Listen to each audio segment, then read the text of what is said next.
Expert ইংলিশের পক্ষ থেকে স্বাগতম জানিয়ে শুরু করছি। আসসালামু আলাইকুম। আজকের আলোচনা হচ্ছে হাই ভোল্টেজ মডেল 33। আমরা এই সিরিজে মোট 40টি মডেল নিব, তার মধ্যে আজকে 33তম মডেল। প্রত্যেকটি মডেলে আমরা 20টা করে কোশ্চেন সলিউশন করি। আজকেও আমরা 20টা কোশ্চেন সলভ করব।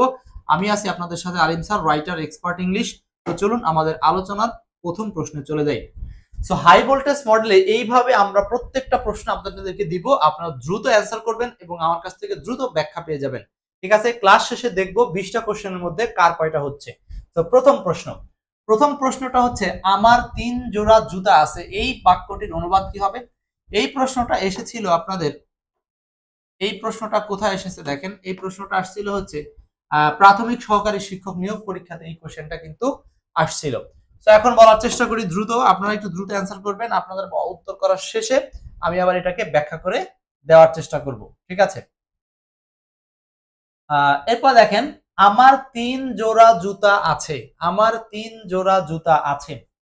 সো এইখানে বাংলা ট্রান্সলেশনের ক্ষেত্রে ট্রান্সলেশনের যে 9 কোড ইউজ হয়, আপনারা অনেকেই জানেন যে ট্রান্সলেশনের 9 কোড বলতে 9টা এলিমেন্টস আছে। সেই 9টা এলিমেন্টস এক্সপার্ট ইংলিশের 9 কোড অফ ট্রান্সলেশন বইতে দেওয়া আছে। সো এই 9 কোড গুলো যদি কারো জানা থাকে, নিঃসন্দেহে ট্রান্সলেশন গুলো সহজে করতে পারবে।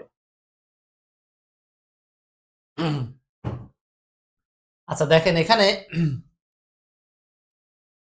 এই যে আমার, এই আমার শব্দটাই কিন্তু এই বাক্যের সাবজেক্ট হয়ে গেছে আই। হ্যাঁ, আমার আছে, এটা হচ্ছে ফাইনাইট ভার্ব। সাবজেক্টের পরে ফাইনাইট ভার্ব বসাবো। I have, I have, I have সব জায়গাতে আছে। 3 জোড়া, 3 পেয়ার, 3 পেয়ার, 3 পেয়ার। এখন সমস্যাটা আসলে দিয়েছে কোথায় এই বাক্যটাতে? সমস্যাটা দিয়েছে এই পেয়ার শব্দের সাথে, পেয়ার শব্দটার সাথে, পেয়ার। এখন পেয়ার শব্দটা হচ্ছে, আমরা জানি পেয়ার শব্দটা হচ্ছে সাধারণত সিঙ্গুলার, কিন্তু সরি প্লুরাল, এটা হচ্ছে জন্মগত প্লুরাল। তো এইটার সাথে এস বাই এস এর যুক্ত করার কোনো প্রয়োজন নাই।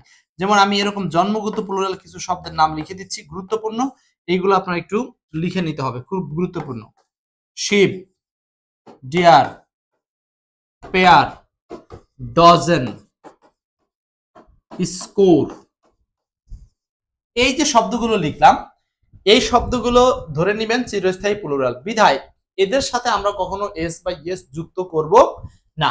তবে হ্যাঁ, মডার্ন ইংলিশে আবার এগুলোর সাথে অনেক সময় এস বাই এস যুক্ত করেন, কিন্তু সেটাকে আমরা পাত্তা দিব না। আমরা সাধারণভাবে এগুলোর সাথে এস বাই এস যুক্ত করব না। আচ্ছা, এইগুলো প্রথম কথা।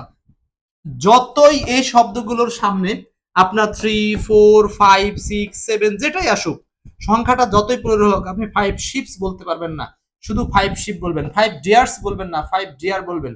ক্লিয়ার? 5 পেয়ার্স বলবেন না, 5 পেয়ার বলবেন। কেন?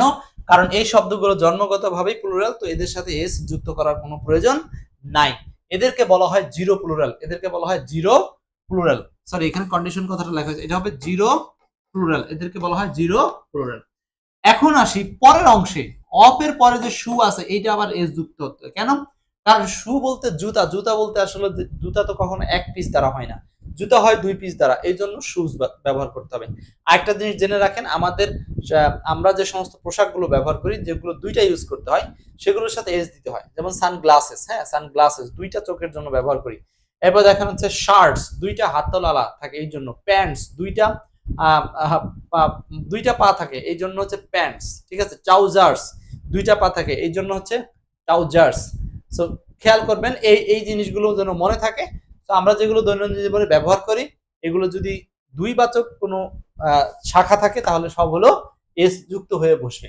একইভাবে শুজ, হ্যাঁ আবার দেখেন মোজা, হ্যাঁ স্টকস মানে মোজা, লং স্টকস, শক্স মানে মোজা, সেগুলো কিন্তু সব এস যুক্ত করে ব্যবহার করতে হবে। তো পরীক্ষার হলে এই কোশ্চেনটা আসছে মানে এটা হুবহু আসবে এমনটা না। এই যে যে ব্যাখ্যাগুলো আমি বললাম, এই ব্যাখ্যাগুলো থেকে আপনারা কোশ্চেন পাবেন। ঠিক আছে, আশা করি বুঝতে পারছেন। 1 নাম্বারটা ক্লিয়ার। চলে যাব পরের প্রশ্নে। 1 নাম্বার কারো ভুল হওয়ার কথা নয়। 2 number, the best translation of সকালে পাখিরা কিচিরমিচির করে।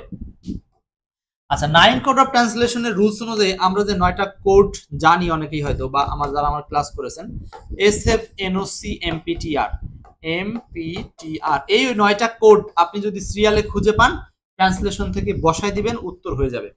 প্রথমে সাবজেক্ট খুঁজতে হবে। তো এই বাক্যের সাবজেক্ট কে? সকালে পাখিরা কিচিরমিচির করে, কাজটা কে করে? পাখিরা। তো পাখিরা subject, birds birds birds birds, এই যে সাবজেক্ট পেয়ে গেলেন আপনি, বুঝতেছেন?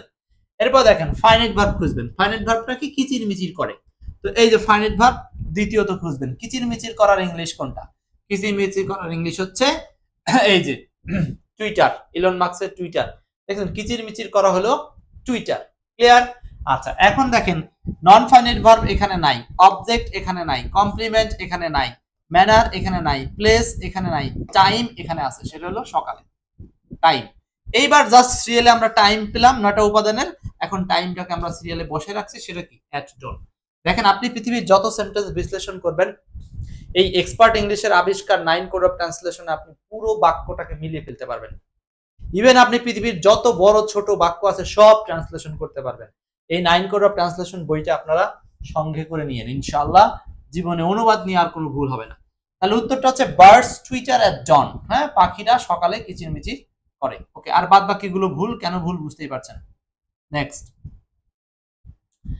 3 নম্বর বলছে শিশুটি কাঁদতে কাঁদতে আমার কাছে এলো। শিশুটি কাঁদতে কাঁদতে আমার কাছে এলো। আবারও সেম ভাবে আমরা ট্রান্সলেশন মানে এসএফ এনওসি এমপিটিআর, এসএফ এনওসি এমপিটিআর, এই 9টা কোড খোঁজার চেষ্টা করেন। হ্যাঁ, এসএফ নক এমপিটিআর, এই 9টা কোড আপনি যদি পেয়ে যান, আপনি ট্রান্সলেশন সাজিয়ে ফেলতে পারবেন। বাংলা থেকে ইংলিশ করার সময় এই কোডটা আপনার জন্য যথেষ্ট। এইটা মূলত ইংরেজি বাক্যে যে উপাদানগুলো বসে সেই উপাদানগুলো বসার একটা সিকোয়েন্স। এই সিকোয়েন্সটাই হচ্ছে একটা কোড। কোড হিসাবে আপনি এই তথ্যগুলো উপর থেকে খুঁজে বের করেন, উত্তর হয়ে যাবে। সাবজেক্ট, এই বাক্যের সাবজেক্ট কি? শিশুটি কাঁদতে কাঁদতে আমার কাছে এলো। হ্যাঁ, গেল কে? শিশুটি। তাহলে শিশুটি subject. The child, the child, the child, সবগুলোতেই ঠিক আছে। ফাইনাইট ভার্ব খুঁজেন। ফাইনাইট ভার্ব কি? এলো। এলো আসার ইংরেজি হলো পাস্ট টেন্স। তো কামস হবে না, এটা বাদ দেন। এলো, এই তিনটের মধ্যে উত্তর হবে। এরপর আসেন, 2টা উপাদান পেয়ে গেছেন, আর বাকিটা দেখেন নন ফাইনাইট ভার্ব আছে কিনা, অবজেক্ট আছে কিনা। হ্যাঁ, অবশ্যই এখানে অবজেক্ট আছে, নন ফাইনাইট ভার্বও আছে। অবজেক্ট হলো আমার কাছে, আমার কাছে। এখন এরপরে ব্যবহার করতে হবে আমার কাছে, মানে টুমি, টুমি, টুমি, সবগুলোতেই টুমি আছে। এরপরে এটা দিলেন অবজেক্ট, আর হলো নন ফাইনাইট ভার্ব। সো একটা জিনিস খেয়াল করতে হবে, কোনো বাক্যে যদি অবজেক্ট আর নন ফাইনাইট ভার্ব একসাথে থাকে, তাহলে এইটাকে ঘুরিয়ে ব্যবহার করা যায়। তো প্রথমে আমরা অবজেক্ট ইউজ করলে পরে ব্যবহার করব নন ফাইনাইট ভার্ব। তো এখানে নন ফাইনাইট ভার্ব কি? কাঁদতে কাঁদতে, ক্রিয়া প্লাস তে, ক্রিয়া প্লাস তে বোঝালে সেগুলো নন ফাইনাইট ভার্ব। কাঁদতে কাঁদতে, ক্রিয়া প্লাস তে, ক্রিয়া প্লাস তে, এটা হলো নন ফাইনাইট ভার্ব। সো এইটার জন্য ব্যবহার করতে হবে ভার্ব প্লাস আইএনজি, মানে ক্রাইং। Crying, clear? এটা non finite verb. The child came to me crying, শিশুটি আমার কাছে কাঁদতে কাঁদতে এলো। তো 3-এর উত্তরটা হচ্ছে আপনার এই সি নাম্বার। 3-এর উত্তর সি। ক্লিয়ার? হ্যাঁ, অনেকে উত্তর করেছেন, আমি কিন্তু ব্যাখ্যা করছি। আপনাদেরকে আরেকটা কথা বলে রাখি, এই হাই ভোল্টেজের মডেলের প্রত্যেকটা কোশ্চেনকে আপনাকে বিশ্লেষণ করে বুঝতে হবে। কারণ কি, মানে আমি আবার বলছি, হুবহু কিন্তু এই কোশ্চেনগুলো আসবে না পরীক্ষার হলে। হুবহু আসবে 10% সম্ভাবনা, আর বাকি 90% সম্ভাবনা হচ্ছে আমি যে বিশ্লেষণগুলো বলতেছি সেই বিশ্লেষণগুলো। বিশ্বাস রাখবেন কিনা, এই যে এই বইটাতে প্রায় 14,000 এমসিকিউ আছে। তো 14,000 এমসিকিউ থেকে আমি আপনাদের জন্য মাত্র 40টা মডেলে, 14,000 এমসিকিউ থেকে 40টা মডেলে 40 গুণন 20 মানে মাত্র 800 প্রশ্ন সিলেকশন করেছি। সরি, এই যে 800 প্রশ্ন আমি সিলেকশন করেছি, 800। তার মানে আপনি বুঝেন 14,000 প্রশ্ন থেকে মাত্র আপনি 800 প্রশ্ন পড়বেন। তার মানে সেই ফ্রিকোয়েন্সি সম্পন্ন উদাহরণগুলোই কিন্তু এখানে আনা হয়েছে। Next 4 number, we shall establish a school শুন। আমরা খুব শীঘ্রই একটা স্কুল কি করব? এস্টাবলিশ করব। এখন এই এস্টাবলিশের বাংলা হচ্ছে আমরা জানি প্রতিস্থাপন করা। তো এখানে প্রতিস্থাপন করা বা সেট আপ করা, তা আমরা জানি সেট আপ শব্দটার বাংলাই হচ্ছে প্রতিস্থাপন করা বা এস্টাবলিশ করা। এইটা হচ্ছে গ্রুপ ভার্ব থেকে দেওয়া সেট আপ। সেট আপ, হ্যাঁ, সেট আপ মানে হচ্ছে স্থাপন করা বা প্রতিস্থাপন করা।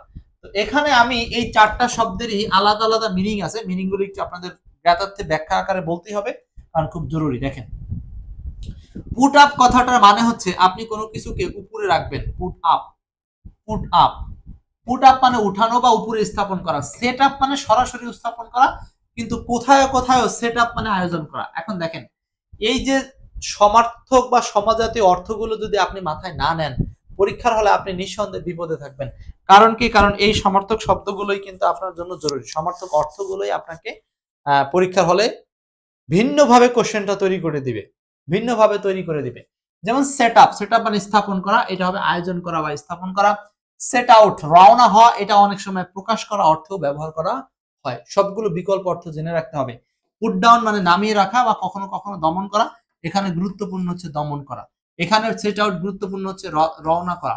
এখানে সেট আপ গুরুত্বপূর্ণ হচ্ছে স্থাপন করা। তার মানে হচ্ছে দুইটা করে অর্থ কাছাকাছি, কিন্তু আপনার জন্য কোনটা জরুরি সেটা একটু স্ক্রিনশট দিয়ে রেখে দেন। দ্রুত কমেন্টস করে ফেলেন, কমেন্টেই এক প্রকার লেখা হয়ে যাবে অথবা খাতায় লিখবেন। হাই ভোল্টেজের একটা কোশ্চেনও ছাড় দেওয়া যাবে না, একটা কোশ্চেনও ছাড় দেওয়া যাবে না।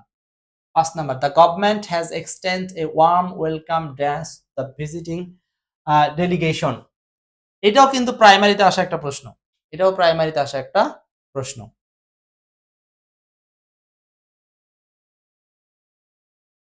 The government has extended, government, এই যে এখানে আমি আরেকটা রুলস বলবো, দেখেন একটা বিশ্লেষণটা একটু নিয়ে নেন।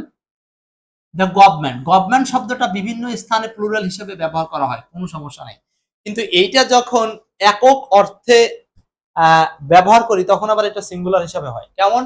হ্যাজ এক্সটেন্ডেড ওয়ার্ম ওয়েলকাম, এই যে গভর্নমেন্ট মানে সরকার ব্যবস্থা, হ্যাজ এক্সটেন্ডেড বর্ধিত হয়েছে, বর্ধিত হয়েছে এ ওয়ার্ম ওয়েলকাম মানে উষ্ণ অভ্যর্থনার মাধ্যমে টু দা ভিজিটিং ডেলিগেশন। হ্যাঁ, মানে হচ্ছে যারা ভ্রমণ করতে আসছে তাদেরকে উৎসর্গের সহিত কি করেছে? এক্সটেন্ড করেছে। আচ্ছা, এখানে অ্যানসারটা কি হবে? The government has extended warm welcome dash to. এই যে ওয়েলকামের সাথে আসলে কোন প্রিপোজিশন বসে? 5 এর অ্যানসার হচ্ছে A number, welcome to. Welcome to, welcome to Expert English. হ্যাঁ, এখানে টু হবে, অর্থাৎ কাউকে কোথাও স্বাগতম জানানোর ক্ষেত্রে আমরা ওয়েলকামের সাথে টু ব্যবহার করব। ওকে, নেক্সট চলছে হাই ভোল্টেজ মডেল। আজকের হাই ভোল্টেজ মডেল হচ্ছে 33। মোট 20টা প্রশ্ন সলভ হবে, খুব দ্রুত উত্তর দেওয়া চাই। 6 এবং 7 বলেন, 6 নাম্বার এবং 7 নাম্বারটা কি করবো আমরা? Answer 6 number 7 number. Rayana Nargis, Susmita Pal, Mehedi Shaon আচ্ছা রয়েছেন আমাদের সাথে। নেক্সট বলছে he has lack dash money. এখানে এই সেন্টেন্সটাতে কিন্তু এরকম বাংলা পরীক্ষার হলে দেওয়া থাকবে না। হ্যাঁ, 7 number, today he is in high spirit, এই ইডিয়মটির অর্থ কি? তার মানে ইন হাই স্পিরিট, এটার বাংলা কি? ইন হাই স্পিরিট, পূর্ণ উদ্যমে, পূর্ণ মনোযোগের সহিত, পূর্ণ মানে পরিপূর্ণ শক্তি দিয়ে, এরকম কিছু বলতে পারেন। তো এইটার অ্যান্সার হবে অভাব, ল্যাকের সাথে অব বসে, কোনো কিছুর অভাব, এই জন্য এর বোঝাতে ল্যাকের সাথে অব বসে। এই অবযুক্ত সব দেওয়া আছে আপনার এক্সপার্ট ইংলিশ বইতে, কার কার সাথে অফ বসে সবগুলো দেওয়া আছে একসাথে। হ্যাঁ, আচ্ছা, ইগনোরেন্স অফ, ল্যাক অফ, হ্যাঁ, এরকম অনেক আছে অবযুক্ত।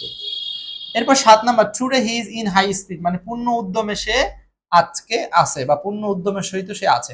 অ্যান্সারটা হবে জয়ফুল, জয়ফুল, খুব আনন্দ বা পূর্ণ উদ্যমের সময়, এটা হচ্ছে জয়ফুল। অ্যান্সার হবে 7।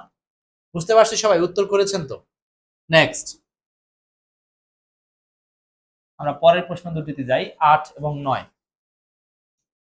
8 নম্বর বলছে যে সিলেক্ট দ্য কারেক্ট স্পেলিং, 9 নম্বরও কারেক্ট স্পেলিং, দুইটা স্পেলিং থেকে দিয়েছি। আমরা কিন্তু হাই ভোল্টেজ মডেলে মেমোরাইজিং এবং গ্রামার মিক্সচার করে বিভিন্ন অধ্যায় থেকে গুরুত্বপূর্ণ 20টা প্রশ্ন দিই, মানে মোটামুটি সকল অধ্যায়ের একটা সংমিশ্রণ এখানে থাকে। 8 নম্বরের স্পেলিং ক্ষেত্রে আমরা আপনাদের ভোক্যাব কোর্সের ক্ষেত্রে বলছিলাম যে কিভাবে স্পেলিং গুলো মনে রাখবেন, সেখানে একটা ক্লু দিয়েছিলাম এরকম যে আপনি প্রথমেই শব্দটা নিজে 4টার মধ্যে থেকে খুঁজবেন না, বরং হঠাৎ করে আপনি এরকম উদাহরণ দেখলেন, নিজে উদাহরণটা কি হবে সেটা লিখবেন। তো আপনি জানেন যে এক্সপেরিমেন্ট মানে একটা শব্দ আছে, তো নিজে থেকে আপনি সেই শব্দটা লিখেন, এক্সপেরিমেন্ট, এক্সপেরিমেন্ট। দেখেন এবার আপনি এক্সপেরিমেন্ট একটা শব্দ, সরি এক্সপেরিমেন্ট তো এখানে লেখা নাই, তাহলে আরেকটা শব্দ এক্সপেরিয়েন্ট, এক্সপেরিয়েন্ট, এক্সপেরিয়েন্ট। দেখেন একদম উচ্চারণের দিক থেকেও সবচেয়ে সবচেয়ে সহজ এক্সপেরিয়েন্ট। হ্যাঁ, 7 নাম্বার বুঝেন নাই সৌরভ খান? 7 নাম্বার বলা ছিল he is in high speed, তার মানে তার অবস্থা হচ্ছে এখন পূর্ণ উদ্যমী, পূর্ণ উদ্যমী, ইন হাই স্পিড, পূর্ণ উদ্যমী। পূর্ণ উদ্যমী অর্থে মানে হচ্ছে সে কোনো কাজ করার জন্য খুব আনন্দ, আগ্রহ, উৎসাহ, এই জন্য জয়ফুল কথাটা ব্যবহার হয়েছে। হ্যাঁ, জয়ফুল মানে ফুরফুরে মেজাজি, যেমন হয় না অনেকদিন দেখবেন যে ক্লাসে আমাকে ফুরফুরে মেজাজি মনে হয়, তখন হচ্ছে I am in high speed, মানে আমি তখন একটা হাই স্পিড অবস্থায় থাকি, এরকম বোঝানো হয়। আচ্ছা, এরপর দেখেন 9 নাম্বার, এটা आंसर হচ্ছে এই number 9, choose the correct spelling. এটা হবে কি paediatric.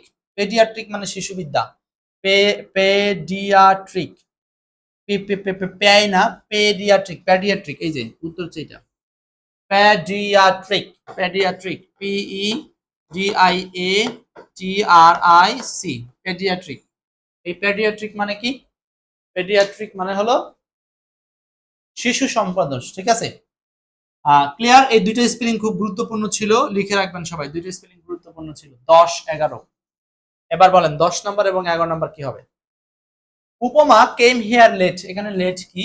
11 number, your opinion is identical dash mine.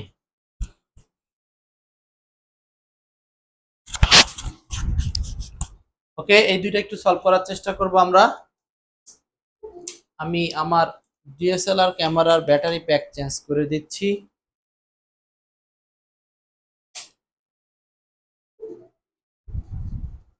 ওকে,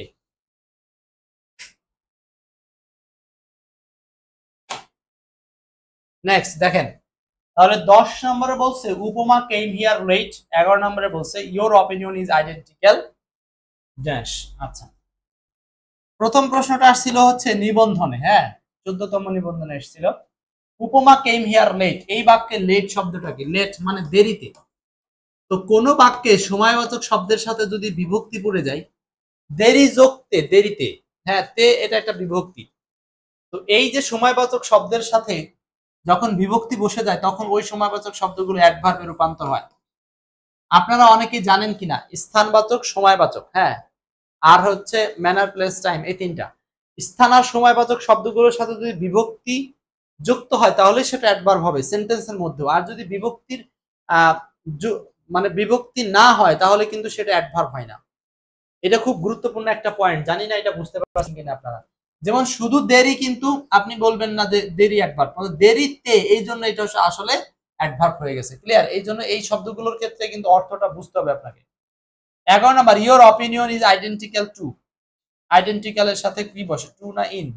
আরে উইথ, টু তো নাই, তাহলে উইথ অ্যান্সার। 11 অ্যান্সার হচ্ছে with. Your opinion is identical with mine, মানে আমার সাথে এটা একটা কি, মানে একক বা মিলে যায় এমন। বুঝাইতে পারছি? 11টা প্রশ্ন কমপ্লিট। 10, 11। নেক্সট চলে আসেন পরের প্রশ্নে। 12। আমি বারবারই বলি যখন আপনারা কোনো এমসিকিউ সলভ করবেন কখনোই শুধু সেইটা সলভ করার উদ্দেশ্যে করবেন না, ওইটার নেপথ্যে কোন রুলসটা আছে, কোন বিষয়টা আছে, কোন বেসিকটা আছে, সেইটা আপনাকে খুঁজে বের করতে হবে। নতুবা আপনি পরীক্ষার হলে ভালো করতে পারবেন না। হয়তো আপনি 50,000 এমসিকিউ পড়ে যাবেন এই বই থেকে, অন্য অন্য বই থেকে, কিন্তু পরীক্ষার হলে গিয়ে কমন পাবেন না। বাট আমি যে বিশ্লেষণের কথাটা বলতেছি, যে একটা কোশ্চেন পড়লাম আর আমি বোঝার চেষ্টা করলাম যে ওই প্রশ্নের ব্যাকগ্রাউন্ড কি, ওই প্রশ্নের বিষয়বস্তুটা কি, বেসিকটা কি, রুলসটা কি, দেখবেন যে আপনি পরীক্ষার হলে অনায়াসে উত্তর করে আসতে পারবেন। তো নীলা ড্যাশ হার হ্যাড হোয়েন, এইটা দেখেন হোয়েন দ্বারা যুক্ত করা আছে। তো হোয়েন হচ্ছে একটা কনজাংশন, এমন একটা কনজাংশন, মনে রাখবেন হোয়েনের এক পাশে যদি কোনো কন্টিনিউয়াস টেন্স থাকে, ওই সময়ের মধ্যে যদি অন্য কোনো কাজ ঘটে তাহলে অপর অংশ হবে ইনডেফিনিট। আমি আবার বলছি, হোয়েন যুক্ত অংশ যদি কন্টিনিউয়াস হয় অপর অংশ হবে ইনডেফিনিট। এখন আবার আরেকটু ভেঙে বলি, হোয়েন যুক্ত অংশ যদি পাস্ট কন্টিনিউয়াস হয়, এই যে যেমন ওয়াজ কুকিং পাস্ট কন্টিনিউয়াস, অপর অংশ হবে পাস্ট ইনডেফিনিট, পাস্ট ইনডেফিনিট। কোন ক্রমে যদি হোয়েনের যুক্ত অংশ প্রেজেন্ট কন্টিনিউয়াস হয় মানে ইজ কুকিং, তাহলে অপর অংশ হবে হচ্ছে প্রেজেন্ট ইনডেফিনিট। ক্লিয়ার? প্রেজেন্ট হইলে প্রেজেন্ট, পাস্ট হইলে পাস্ট। সো এখানে পাস্ট ইনডেফিনিট মানে এটা হবে না, এটা হবে না, এটা হবে না, বার্ন। পাস্ট ইনডেফিনিট মানে আমরা জানি হলো ভার্বের পাস্ট ফর্ম। ভার্বের উত্তর হচ্ছে বি নাম্বার, ভার্বের উত্তর হচ্ছে বি নাম্বার। আচ্ছা, একজন অলরেডি বলে ফেলছেন যে ডি হতে পারে কিনা। ডি কিন্তু হয় না। ডি দিলে বাংলা মিনিংটা কেমন হচ্ছে জানেন? তখন দুইটা কাজ একই সময় ঘটতেছে। এখন দেখেন, যখন সে রান্না করিতেছে তখন নীলা হাত পোড়াইতেছে। তো বলেন তো নীলা কি কখনো হাত পোড়াইতেই থাকিবে? এটা কি কোনো মিনিং এর মধ্যে যাইতে পারে? যদি কোনো সেন্টেন্সে এরকম মিনিং দাবি করে তখন আপনি উভয় পাশে কন্টিনিউয়াস করতে পারেন, কোনো সমস্যা নাই। যেমন আমি বলতে পারেন যে যখন আমি পড়াচ্ছি তখন আপনারা পড়িতেছেন, দুইটাই চলমান। এইটাকে আপনি বলতে পারেন যে হোয়েনের উভয় পাশে কন্টিনিউয়াস হবে। তার মানে রুলসটা হচ্ছে উভয় পাশে কন্টিনিউয়াস হতে পারে, অথবা এক পাশে কন্টিনিউয়াস আরেক পাশে ইনডিফিনিট হবে। ব্যাস, এইটুকু মনে রাখলেই হবে। 12 এর উত্তরটা হচ্ছে বি নাম্বার। খুবই গুরুত্বপূর্ণ রুলস। এই হোয়াইলের সাথে সাথে আপনারা হোয়েনের সাথে হোয়াইলের ব্যবহারটাও করে ফেলবেন। এরপর আসেন 13 number. The Arabian Nights just still a great favourite. খুব গুরুত্বপূর্ণ আরেকটা question. The Arabian Nights still a great favourite.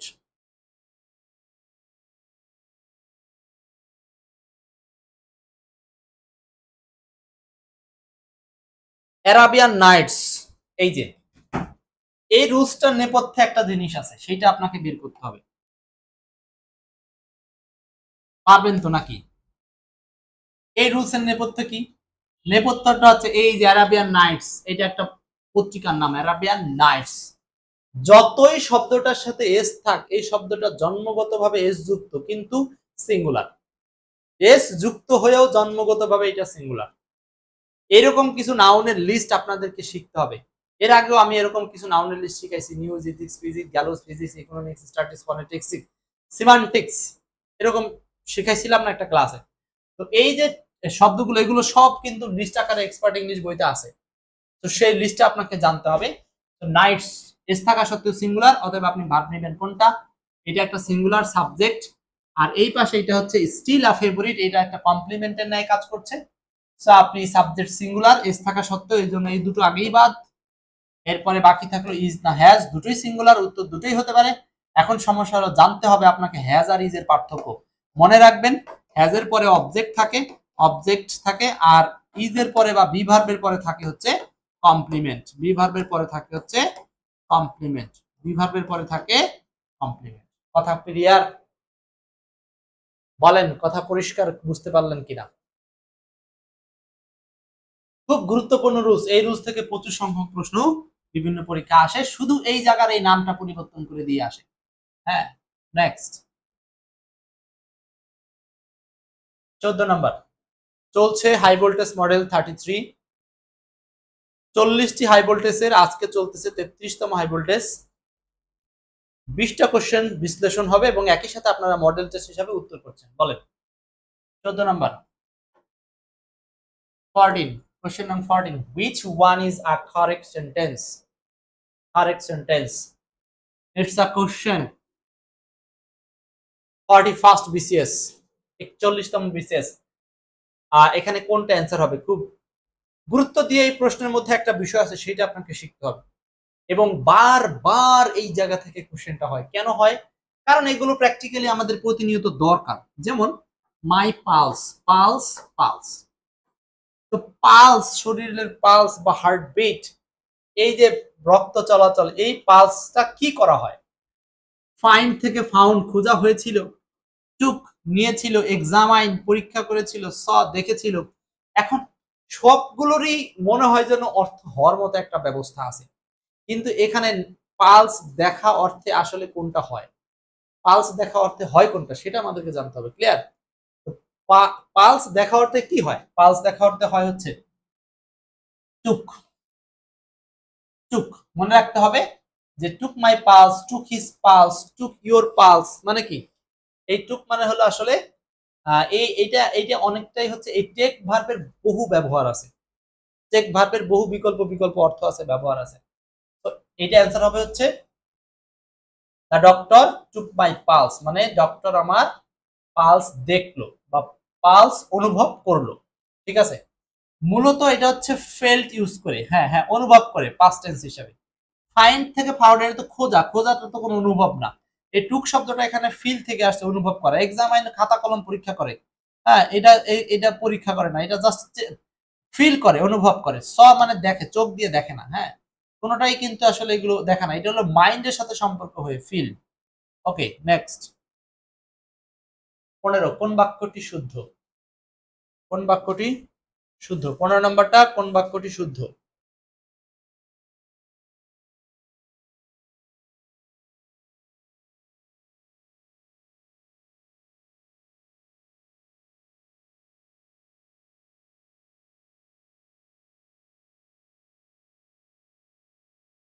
15 I have read the first and second chapters of the books. This is the most unique opportunity. 4 soldiers were wounded and 1 killed. Let him to know all in details. The doctor took my pulse. আমিন আক্তার, লাবণী, শুভ, মিষ্টি মিম অনেকে উত্তর করেছেন। বলেন এখন এইটার উত্তর কি হবে? এই প্রশ্নের উত্তরটা কি হবে?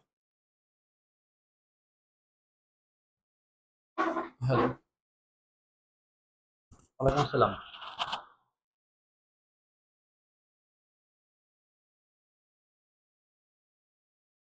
না, ওইটা হবে না। এটা নতুন নামে আসবে, আপনার হলো 9 কোড অফ ট্রান্সলেশন নামে। আপনি নিতে চাইলে বইটা আসলে আপনারা জানাই দিবেন। চাইলে আপনার এই নাম্বারটা সেভ করে রাখবেন। আচ্ছা, মেহেদি বলেন এখানে বলছে কোন বাক্যটি শুদ্ধ? কোন বাক্যটি শুদ্ধ? এটা উত্তর হবে এই নাম্বার। বাকিগুলো ভুল। কেন ভুল আমরা একটু দেখার চেষ্টা করি। ভুল কেন সেটা বুঝতে হবে। This is the most unique. খুবই সাবধান, আপনাদেরকে এই প্রশ্নটা থেকে অনেক বিশ্লেষণ একটু জেনে নিতে হবে। বিশ্লেষণমূলক ভাবে না পড়লে কাজ হবে না। মোস্ট ইউনিক এই দুটো ওয়ার্ড একসাথে বসবে না। আমি বলি পৃথিবীতে কিছু শব্দের জন্ম হয়েছে সুপারলেটিভ হয়ে, এদেরকে আপনি নতুন করে সামনে পাওয়ার দিয়ে সুপারলেটিভ করার প্রয়োজন নাই। যেমন ইউনিক, ইউনিভার্সাল, সুপ্রিম। আমি আবার বলছি শব্দগুলো, unique, universal, supreme, unique, universal, supreme, fact, false, true. এই যে শব্দগুলো আমি বললাম, এই শব্দগুলো চিরস্থায়ীভাবে সুপারলেটিভ, মানে এদের সামনে আপনি কখনো মোর, মোস্ট ব্যবহার করবেন না।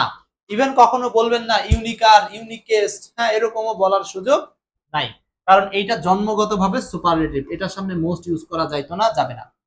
4 soldiers were wounded and 1 killed। আচ্ছা, এইখানে যদি বলে 4 জন সোলজার প্যাসিভ মোডে বলছে আহত হয়েছিল, 1 কিল্ড, তাহলে এখানেও কিন্তু প্যাসিভ মোডে ব্যবহার করতে হতো, তার মানে 1 was killed। এই জায়গাতে ভুল আছে। Let him to know, let এর পরে অবজেক্ট প্লাস ভি1 বসে, এখানে টু বসাটাই ভুল হয়েছে, তার মানে এখানে টু এর কোনো ব্যবহার লাগবে না। লেট হিম প্লাস ভি1টা হচ্ছে এই অপশনের জন্য উত্তর হতো। ক্লিয়ার? সবগুলো ভুল, অ্যান্সার হচ্ছে এই নাম্বার। Next 16 number.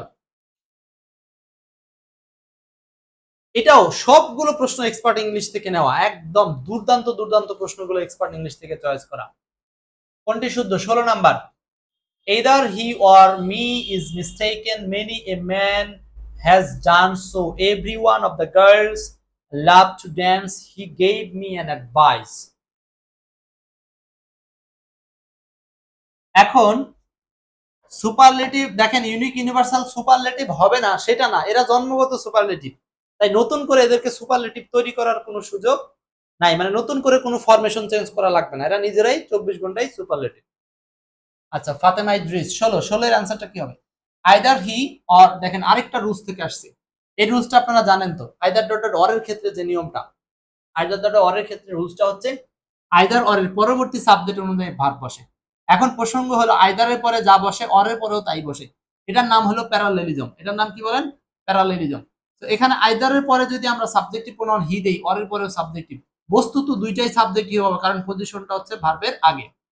তো এখানে মি ব্যবহার করা যাবে না, এই কারণে এই সেন্টেন্সটা ভুল। 2 নাম্বার, মেনি এ ম্যান। এই মেনি এ ম্যানের ক্ষেত্রে কাছের শব্দ অনুযায়ী ভার্ব বসে, তো কাছে আছে এ ম্যান, এ ম্যান অনুযায়ী ভার্ব হ্যাজ, এটা সঠিক। তো নিয়মটা মনে রাখতে হবে, মেনি এ ম্যান, এই যে মেনি এ ম্যান মানে হচ্ছে অনেকেই বা অনেক মানুষই, হ্যাজ ডান সো এরকমটা করেছে, এরকমটা করেছে। এই ক্ষেত্রে এই যে নিকট সাবজেক্ট হলো এ ম্যান, মেনি না কিন্তু, হ্যাঁ এখানে নিকট সাবজেক্ট হচ্ছে এ ম্যান, এই কারণে হ্যাজ উত্তর। এটাই হচ্ছে বি নাম্বার সঠিক। সি ভুল। Everyone of the girls love to dance. Everyone এর সাথে কখনো শুধু সিঙ্গুলার এই লাভস হবে না, হবে লাভস। কেন? কারণ এভরিওয়ান থার্ড পারসন সিঙ্গুলার, এই জন্য ভার্বের সাথে এস বাই এস যুক্ত হওয়ার দরকার ছিল। আচ্ছা গেল। ডি নাম্বার বলছে যে he gave me an advice, সে আমাকে দিল একটা অ্যাডভাইস। এই উপদেশ শব্দটা আনকাউন্টেবল নাউন, পৃথিবীর সকল আনকাউন্টেবল নাউনের সামনে আমরা কখনো এ বা এন বা যে কোনো সংখ্যা ব্যবহার করব না। যত আনকাউন্টেবল নাউন আছে, furniture, equipment, scenery, machinery, information, যত আছে, অ্যাডভাইস, এগুলোর সামনে আমরা এখনো কখনো এন বা আর্টিকেল বা সংখ্যা ব্যবহার করব না। আশা করি বুঝতে পারছেন। তাহলে এই বাকি তিনটা ভুল। এই বিশ্লেষণটা যদি আপনি মাথার মধ্যে রাখতে পারেন, নিশ্চিত আপনি পরীক্ষার হলে নতুন কিছু আসতে পারবেন। আমি আবার রিপিট করছি বিশ্লেষণটা, আইদার ডট আর অর, এদের ক্ষেত্রে আইদারের পরে যা বসে অরের পরেও তাই বসে। আর পজিশনটা ভার্বের আগে, এই জন্য এখানে সাবজেক্টিভ বসবে, কিন্তু এখানে মি আছে, দ্যাটস ওয়াই এই প্রশ্নটা ভুল। বি নাম্বারটা সঠিক, ম্যানি এ ম্যান, এখানে নিকট, সাবজেক্ট এ অনুযায়ী হ্যাজ বসবে, আর মেনি এর ভূমিকাটা এই ভার্বের সাথে নাই। ঠিক আছে, তো সেন্টেন্সটা সঠিক। এভরিওয়ান অফ দ্য গার্লস, এভরিওয়ানের সাথে লাভ হয় না, বাক্যটি present indefinite third person singular, এই জন্য এস হবে। He gave me an advice, অ্যাডভাইসের সামনে কখনো অ্যান ব্যবহার করা যাবে না। আশা করছি ক্লিয়ার। অল এর সাথে ডিটেইলস হবে না, না অল এর সাথে সবসময় ডিটেইলস হবে এমনটা না, কারণ অল শব্দটা দুই ভাবে বাক্যে ব্যবহার করা যায়। 17, আমরা প্রায় শেষ পর্যায়ে চলে আসছি। লাবণী শেখ, ক্লাসটা একটু শেয়ার করতে হবে যারা আছেন, সুস্মিতা পাল, আমিনা আক্তার। নিচের কোন বাক্যটি শুদ্ধ?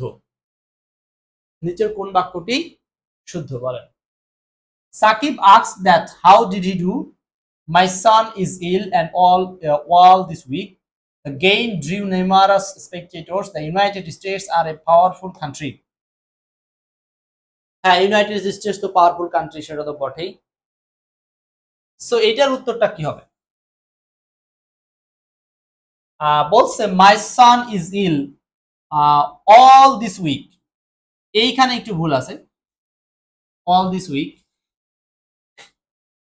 এই অল দিস উইক, অল কথাটার এখানে কোনো প্রয়োজন নাই, কারণ আপনি যদি বলেন ইল দিস উইক, এই সপ্তাহে ধরে অসুস্থ বা এই সপ্তাহে সে অসুস্থ, এখানে অল বলার কিছু নাই। যখন আপনি উইক বলছেন ওটার মধ্যে সব আছে, সেই বাক্যটা ভুল।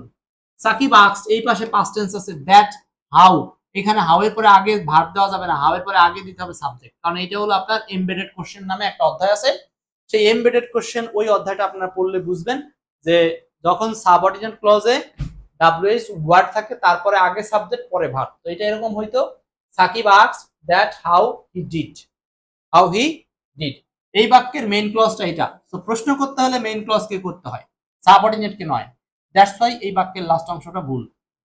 বি নাম্বার ভুল বললাম, সি নাম্বারটা সঠিক। The game drew numerous Spectator, গেমটা অ্যাটেনশন করেছিল বহু সংখ্যক দর্শকের।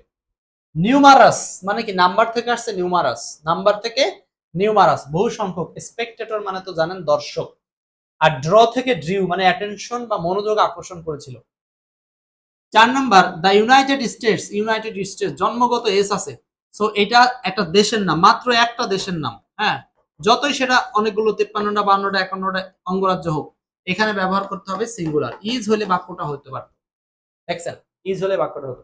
তাহলে এই যে কারেকশন রিলেটেড কোশ্চেন গুলো আপনারা যখন প্রাইমারি পরীক্ষা দিতে চান, তাদের জন্য এক প্রকার এই কারেকশন করাটা একদমই প্রায় কম্পালসারি একটা ম্যাটার, করতেই হবে যদি ইংরেজি ভালো করতে চান। তো 17 আনসারটা 3, সবাই বুঝতে পারছি সবাই। Next 18, which one is correct? আরেকটা গুরুত্বপূর্ণ প্রশ্ন, 18 নাম্বার, বলেন কি হবে উত্তর?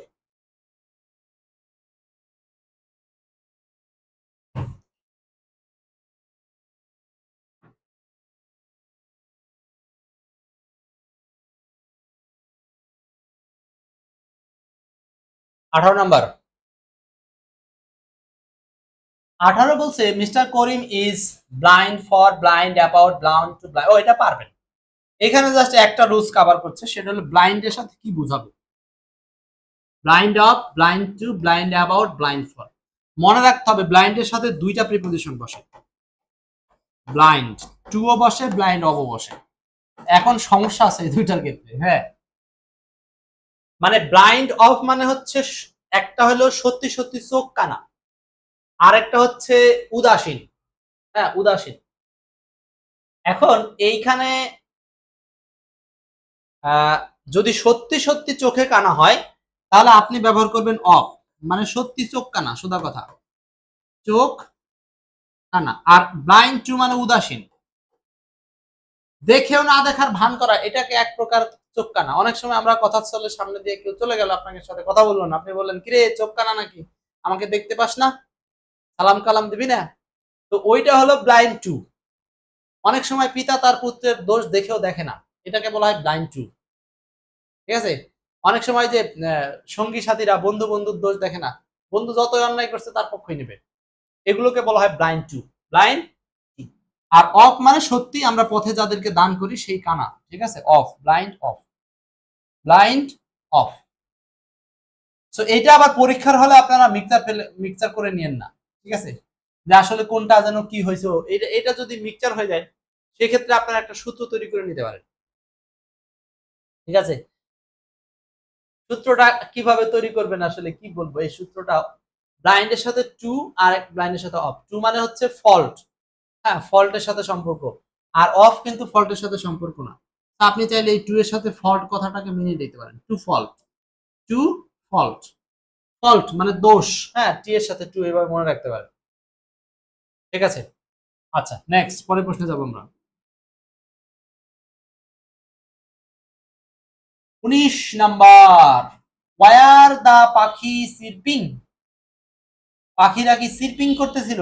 এই চিরপিং মানে কি বলেন? এতক্ষণ তো দেখছিলেন সবগুলো English to Bangla translation, sorry Bangla to English, আর এখন দেখেন ইংলিশ থেকে Bangla. Laboni, Auliya Laboni, were the birds chirping. এই চিরপিং মানে এখানে বাংলা দেওয়াই আছে, কিচিরমিচির করা, চির, হ্যাঁ, কিচিরমিচির করা। তো কিচিরমিচির অর্থে দুটো আছে, ঠিক আছে? আর পাখিরা পাখিরা পাখিরা কি কি করছিল, করছে, পার্থক্যটা এই জায়গাতে। তাহলে করছিল, করছে, দুইটা দুই tense. Were verb plus ING, continuous tense, তার মানে অ্যান্সার হচ্ছে করছিল, করছিল। এই করছিল মানে হচ্ছে করিতেছিল, হ্যাঁ, করিতেছিল কথাটা সাধু ভাষা, সেখান থেকে চলিত ভাষা আসছে করছিল।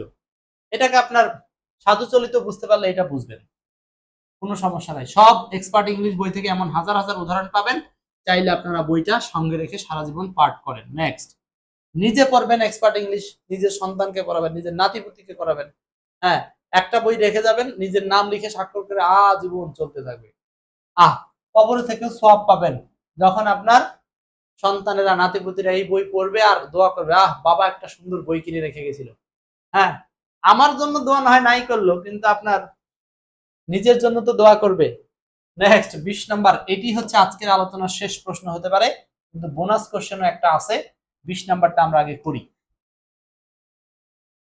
এমন দেশটি কোথাও খুঁজে পাবে না কো তুমি, সে যে আমার জন্মভূমি। দেখি এবার এই প্রশ্নটা কারা উত্তর করতে পারেন, আমি সময় দিচ্ছি, সময় দিচ্ছি, চেষ্টা করেন।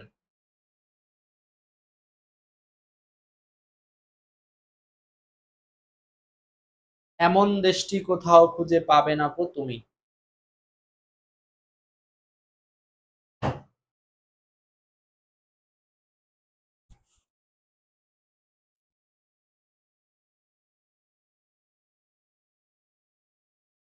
বিশ নাম্বারটা, একজন বলছেন গ number, nowhere. Nowhere মানে কোথায়ও। যদি কেউ শুধু এইটুকের মিনিং জানে, কোথাও, নো হায়ার, হ্যাঁ, কোথাও না, না আছে কোথায়, এই যে না কো। যদি কোনো সেন্টেন্সে এরকম পান কোথাও না কো বা কোথাও না, তখন আপনি ব্যবহার করবেন নো হায়ার। এটা কিন্তু নাও না, আগে নো আছে, নো হায়ার, হ্যাঁ, কোথাও না কো। Will you find such a country, এমন দেশটি তুমি খুঁজে পাবে। তো 20-এর উত্তরটা আসলে সি নাম্বার, এ নাম্বার হবে না। You will find such a country nowhere, না, এখানে উইল ফাইন্ড কে অ্যাক্টিভ করা যাবে না। সাবজেক্টের পজিশনে যখন আপনি নো হায়ারের জায়গাটা আনবেন, মানে এটা একটা অ্যাডভার্ব, ইন্টারোগেটিভ অ্যাডভার্ব, তখন বাক্যের শুরুতে এটা আনলে বাক্যটা একদিকে ইন্টারোগেটিভ হবে, আবার আরেকদিকে ওই বাক্যটা এখানে অর্থের সাথে মিলে যাবে, ঠিক আছে?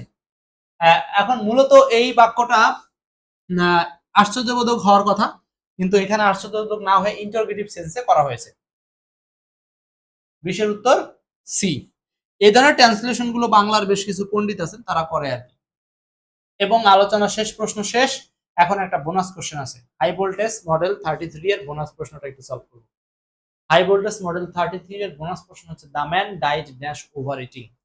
লোকটি মারা গিয়েছে ওভার ইটিং এর ফলে। The man died dash over eating,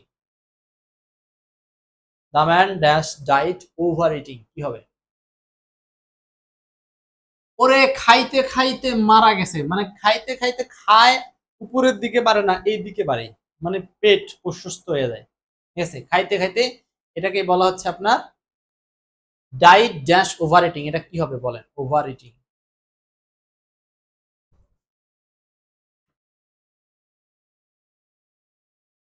over eating, যখন অতিরিক্ত খেয়ে কেউ মারা যাবে তখন সেটার সাথে ব্যবহার করবেন ফ্রম, ডাই ফ্রম। এক্সিড, অত্যাধিক, অত্যাধিক খাওয়ার পরে সে এই অত্যাধিক খাওয়া হতে একটা গ্যাস ফার্ম করলো বা একটা কলিজা ব্যথা শুরু হলো, আর ডাইজেস্ট হলো না, গলা পর্যন্ত গেল, তারপরে কি সেন্সলেস হয়ে গেল, হাসপাতালে গেল। এই যে একটা সিকোয়েন্স, ফ্রম একটা হতে আরেকটার ঘটনা, মানে ওভার ইটিং হতে মারা যাওয়া। এই কারণে এইগুলো আপনি মনে রাখতে পারেন এইভাবে যে ওভার ইটিং হতে তার মৃত্যু। এই কারণে এখানে আমরা ফ্রম ব্যবহার করি। তা আপনারা জানেন যে ডায়ের সাথে প্রচুর প্রিপোজিশন আছে, তো এইগুলো আপনারা পড়ে ফেলবেন, কারণ ডাই সংক্রান্ত যতগুলো আছে সবগুলো গুরুত্বপূর্ণ। ডায়ের সাথে ওয়াপ আছে, ডায়ের সাথে ইন আছে, ডায়ের সাথে ফ্রম আছে, ডায়ের সাথে বাই আছে, ডায়ের সাথে কি আছে, আউট আছে, হ্যাঁ এরকম ডায়ের সাথে ফর আছে না? সবগুলো গুরুত্বপূর্ণ। ডায়ের সেটটা আপনারা এক্সপার্ট ইংলিশ বইতে পাবেন, এবং একই সাথে ভিডিও ফুটেজ করা আছে, গ্রুপ ভার্ব কিভাবে মুখস্থ করবেন সেই কৌশল দিয়ে। এগুলো এক্সপার্ট ইংলিশ আড্ডা নামক ইউটিউব চ্যানেলে পাবেন, সেখান থেকে দেখে ফেলতে পারবেন। ঠিক আছে, এই ছিল আজকের মোট 20টা প্লাস একটা বোনাস কোশ্চেন, 21টা। এই 21টি প্রশ্ন হাই ভোল্টেজ যদি শেষ করতে পারেন আপনি একটা কোশ্চেন নিঃসন্দেহে পাবেন। ব্যাখ্যা বিশ্লেষণগুলো মাথায় নিতে হবে। আর একই সাথে পরবর্তী মডেল হবে আমাদের 34, সেই 34 হাই ভোল্টেজ দেখার আহ্বান জানিয়ে এই মডেলটি এখানেই শেষ করছি।